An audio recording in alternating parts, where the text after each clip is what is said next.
So over the years, I've always advocated for physical media, and I continued to do so. And that's not to say I hate digital media, but as we go along in this generation and going into the next generation, most probably, I am starting to really hate digital media because this is getting really ridiculous. It's crazy how we have these corporate companies, when they do so well, they do so well.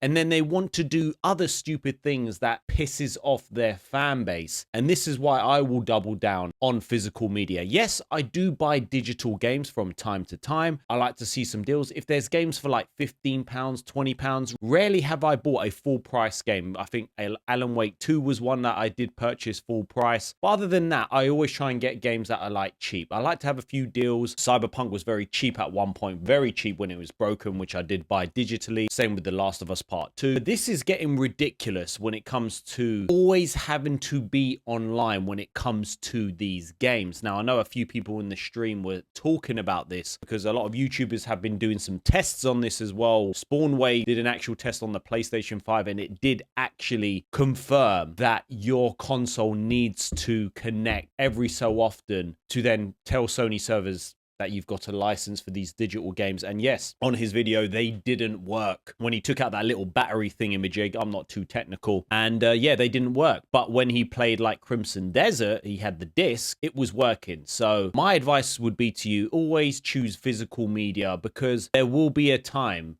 where they can just take this all away and you've paid full price for those games. Now, I know some of you might say, oh, but physical media is turning into where you have to download. Yes, it is changing, but at least try and keep somewhat of control and don't give them an excuse to double down on digital media. So if we have a look at here, so PS5 now has been confirmed to be affected by the game expiry issue. Sony support sends mixed messages on DRM. So I do believe it was on here wasn't it via the PS4? Supposedly this was, when was this?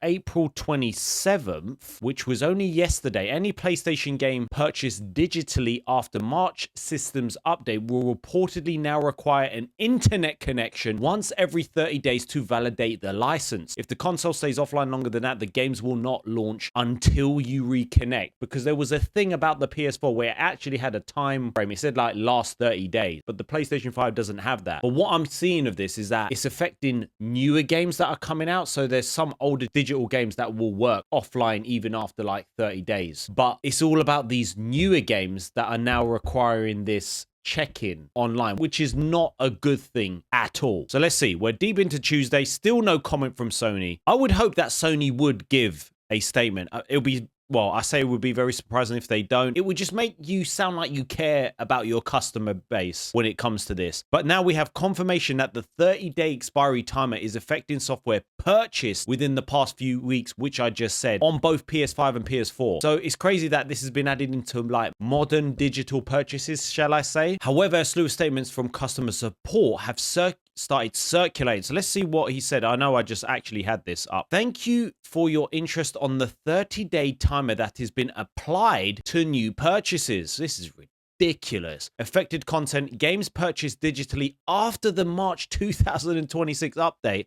Wow. Offline functionality. If the console does not connect to the internet within 30 days, license expires and the game may refuse to launch until a connection is restored. Primary console restriction. Setting a console as primary does not bypass this 30-day requirement. The 30 days valid period and is not a sign of an account restriction or anything like that. This is ridiculous because this is what I mean. It's like companies want you to spend 60, £70 for a brand new game, and officially you don't even own that game. And I get it, the small print says it. I know everyone says, why are you doing this when people have paid for a game? What if for whatever reason someone is moving house, they don't have they've packed up all their stuff, say they haven't logged into their PS5 PS4 for 30 days, go into a new place and they haven't sorted out internet?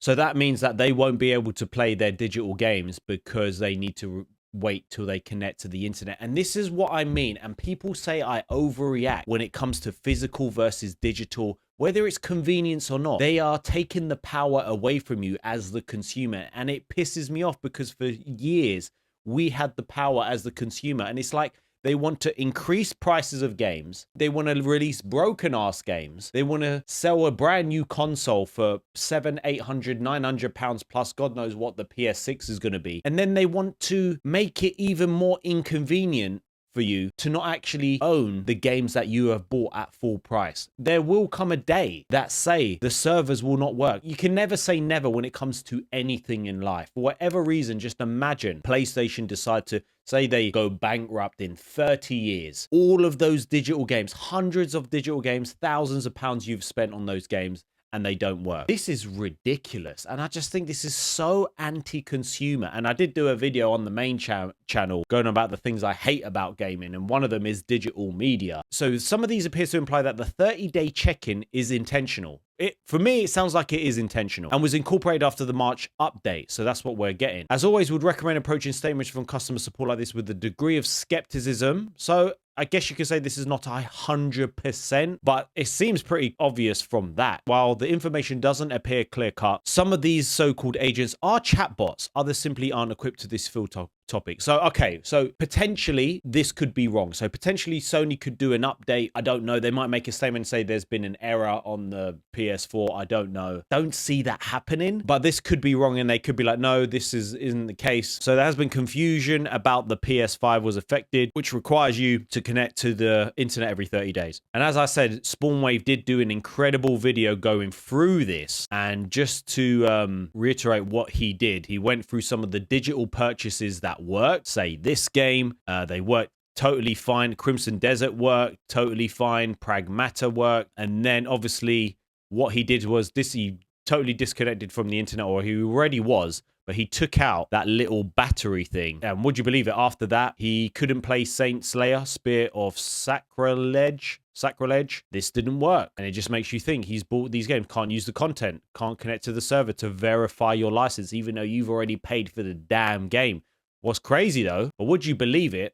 Crimson Desert, obviously, I know it needed an update officially, but this worked totally fine. Pragmata worked totally fine. And this is what is just ridiculous. He tried to set up the time manually. That didn't work until he actually connected, I believe. Let's just check some of the comments on here. Companies always testing the limits of the customers. This is how you share a game on PS5. Error 404, going back to that ad on the PS4. I think this is just such a bad move from Sony. Why do they want to continue taking the piss? Like, yes, you could say with everything going on with Xbox, they could redeem themselves. We don't know. You know, with the new CEO, it feels like they're just getting so confident. This has pushed me even more towards not buying digital games. Like I said, I rarely buy digital games, but now I'm going to make sure I don't buy digital games even more, because what is the actual point? So this was on the 27th. Still waiting for a comment from Sony on the PS5 and PS4 alleged DRM issue. Yeah, I don't think we're going to hear anything from Sony, to be honest. And obviously, this was the original story. Timer does not restart if you connect your console to the internet, but this obviously raises huge preservation concerns should Sony ever take its servers offline in the future. And the majority, I would say the majority of your damn customers want to have control of their games. They want to feel like they're owning their games. Like, we're spending £700 on a PS5 Pro, extra on the damn disk drive to encourage game preservation, to encourage playing all of these games. And Sony continue to do things that just make me think, why would you do this? So for me, I know there's going to be people saying that, oh, most physical media, you know, you have to download the rest of the disc, at least with Crimson Desert on there. Now, after that update, it works offline and it doesn't need to check in. So my argument to you, or my response to you, if you're saying, well, I just buy digital because physical is heading that way, I just feel like if you buy physical media, it's going to at least encourage Sony and make them realize that physical media is there to stay. And arguably, with what's going on with subscription services, and people are so pissed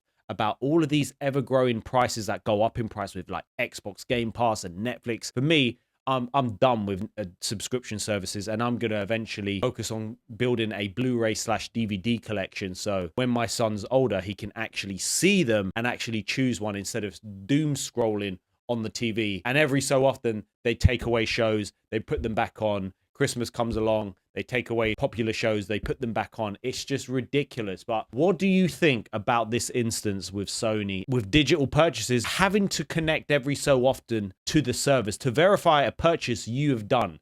Imagine you spend £100 on a edition of a new game. I don't know, NBA, the new one, because it's only happening for games that have come out in March or after that update. This is very anti-consumer. Don't get me wrong, listen, guys, I love gaming. I'm enjoying it, but it's just stuff like this makes me think, I'm not spending money or that much money on digital games. But anyways, drop your thoughts in the comments and let me know.